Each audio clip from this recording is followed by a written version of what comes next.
జనసేన అధినేత పవన్ కళ్యాణ్ గారు కూడా మన ఆవిర్భావ సదస్సులో కూడా చెప్పడం జరిగింది. పార్టీని పునర్నిర్మిద్దాం, కార్యకర్తలందరినీ దగ్గరగా చేర్చుకునేటువంటి నేతలకు ప్రయారిటీ ఇద్దామని చెప్పి కూడా ఆయన చెప్పడం జరిగింది. అదేవిధంగా రెడ్డి సామాజిక వర్గానికి చెందినటువంటి నేతలందరినీ కూడా హక్కును చేర్చుకునేందుకు ఆ పవన్ కళ్యాణ్ గారు కూడా సిద్ధంగా ఉన్నట్టుగా కూడా తెలుస్తుంది. దానిలో భాగంగా ఒంగోలు నుంచి బాలినేని శ్రీనివాసరెడ్డికి కూడా జనసేన పార్టీలో ప్రయారిటీ ఇవ్వటం జరిగింది. ఆయన చేర్చుకోవటం జరిగింది. ఆ కోవలోనే మనకి మంగళగిరి కాన్స్టిట్యున్సీలో కొన్ని రోజులుగా వైసీపీలో 10 నెలలుగా డియాక్టివ్లో ఉన్నటువంటి ఆళ్ల రామకృష్ణారెడ్డి సేవలను కూడా జనసేన పార్టీ వినియోగించుకోవాలని కోరుకుంటుంది. అదేవిధంగా ఆళ్ల రామకృష్ణారెడ్డితో కొంతమంది జనసేన లీడర్స్ కూడా టచ్లోకి వెళ్ళినట్టుగా కూడా తెలుస్తుంది. మరి కొన్ని రోజుల్లో కూడా ఆళ్ల రామకృష్ణారెడ్డి వైపు కూడా జనసేన పార్టీ చూస్తుంది, జనసేన పార్టీ వైపు ఆళ్ల రామకృష్ణారెడ్డి చూస్తుందని కూడా అక్కడ నియోజకవర్గంలో కూడా కొంత టాక్ అయితే వినిపిస్తుంది. అది కనుక ఒకైతే ఆళ్ల కనుక పవన్ వెంట నడిస్తే మంగళగిరిలో అద్భుతాలు జరుగుతాయని అక్కడ క్యాడర్ కోరుకుంటా ఉంది. అందరికీ నమస్కారం.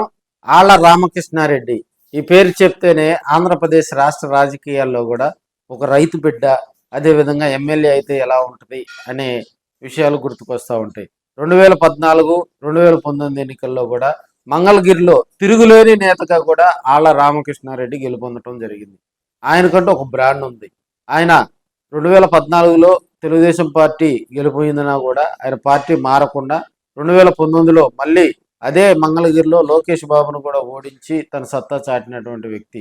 అదేవిధంగా 2019 నుంచి 2024 వరకు వైసీపీ రూలింగ్ టైంలో కూడా మంగళగిరి కాన్స్టిట్యున్సీకి ఒక ప్రత్యేకమైనటువంటి గుర్తింపు ఉంది కాబట్టి అక్కడ లోకేష్ను ఓడించినటువంటి ఘనత ఆళ్ల రామకృష్ణకే దక్కింది కాబట్టి ఆయనకు ఒక మంచి పదవికి ఇస్తారని చెప్పి కూడా, లేదంటే మంత్రి పదవి ఇస్తారని చెప్పి కూడా ఆయన ఆశించినటువంటి రోజులు మనం 2024 వరకు కూడా చూసాం. అయితే జగన్మోహన్ రెడ్డి ఆళ్ల రామకృష్ణారెడ్డికి ఎలాంటి పదవి ఇవ్వకపోవడంతో లాస్ట్ మినిట్లో ప్లేట్ ఫిరాయించినటువంటి ఆళ్ల రామకృష్ణారెడ్డి తనకు వైసీపీలో కూడా కొంత ప్రయారిటీ తగ్గిందని ఆయన ప్లేట్ తిరగేసి మరి కాంగ్రెస్ వైపు వెళ్ళటం జరిగింది. కొన్ని రోజులకే కాంగ్రెస్లో అక్కడ ఉన్నటువంటి నేతలతో విభేదించి మళ్ళీ జగన్మోహన్ రెడ్డి గారి సమక్షంలో కూడా ఆయన వైసీపీలో చేరటం జరిగింది.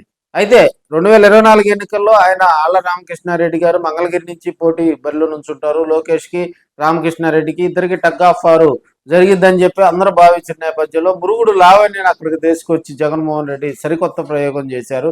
అది బెడిసికొట్టింది. లోకేష్ కన్ని విని ఎరుగని రీతిలో భారీ మెజార్టీతో గెలుపొందడం జరిగింది.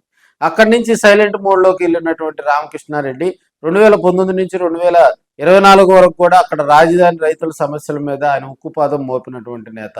సో ఇప్పుడున్న పరిస్థితుల్లో కూటమి ప్రభుత్వం అధికారంలోకి రావడంతో దాదాపుగా ఆయన సైలెంట్ మోడ్లోకి వెళ్ళాడు. అక్రమ కేసులు పెట్టి మళ్ళీ ఏదైనా ఇబ్బందులకు గురి చేస్తారని చెప్పి కూడా ఆళ్ల రామకృష్ణారెడ్డి కొంత బ్యాక్ డ్రాప్ అయినట్టుగా కూడా మనకు తెలుస్తూ ఉంది. మళ్ళీ అలాంటి లీడర్ కనుక మళ్ళీ యాక్టివ్ పాలిటిక్స్లోకి వస్తే రాబోయే రోజుల్లో మరింత ఊపందుకుంటాయని. అయితే మంగళగిరి వైసీపీ ఇన్ఛార్జిగా ఆయన అడుగుతున్నా కూడా ఆయన సత్తెనపల్లి పంపించేందుకు అధిష్టానం స్పీడప్ చేసినా కూడా ఆయన ఇంట్రెస్ట్గా లేకపోవడంతో ఆయన సైలెంట్ మోడ్లోకి వెళ్ళినట్టుగా కూడా మనకు తెలుస్తూ ఉంది. రాబోయే రోజుల్లో కూడా ఆయన ఎలాంటి స్టెప్ తీసుకుంటాడు? వైసీపీలో కొనసాగుతారా? వైసీపీలో కొనసాగుతూ డియాక్టివ్లో ఉంటారా? లేదంటే పవన్ కళ్యాణ్ గారి చెంతకు చేరి మళ్ళీ యాక్టివ్ అవుతారా అనేది కూడా మరి కొన్ని రోజుల్లో స్పష్టంగా ఉందని కూడా మనం తెలియజేసుకోవచ్చు.